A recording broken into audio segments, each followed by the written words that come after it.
আমি আজ আপনাদের সঙ্গে শেয়ার করব আমি যেভাবে কাঁঠাল সংরক্ষণ করে রাখলাম ফ্রিজে।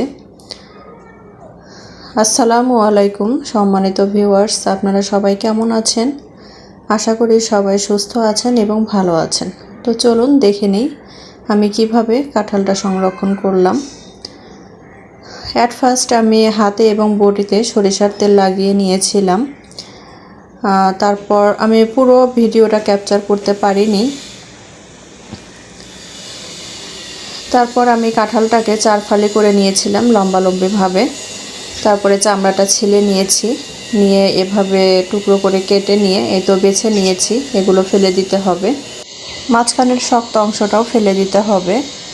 আমরা যেভাবে আনারস কাটি সেভাবে। কাঁঠালের আঠাটা একটু কেমন যেন উঠতে চায় না হাত থেকে, আর তখন সরিষার তেল লাগিয়ে নিলে আর কোনো সমস্যা হয় না, সুন্দরভাবে উঠে যায়। তো আমি এগুলো ভালোভাবে পরিষ্কার করে ধুয়ে আমি ভাপ দিয়ে নিয়েছি, হলুদ আর লবণ দিয়ে ভাপ দিয়ে নিয়ে আমি পানি ঝরানোর জন্য দিয়ে দিয়েছি। পানি ঝরিয়ে ঠান্ডা করে আমি বাটিতে করে ফ্রিজে রেখে দেব। এটা অনেক দিন পর্যন্ত ভালো থাকে এবং খাওয়া যায়।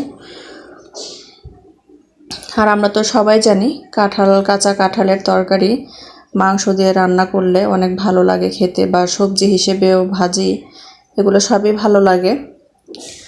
তো যেহেতু সারা বছর পাওয়া যায় না। ভিডিওটি যদি ভালো লেগে থাকে তাহলে অবশ্যই চ্যানেলটিকে সাবস্ক্রাইব করবেন এবং লাইক, কমেন্ট অ্যান্ড শেয়ার করবেন প্লিজ।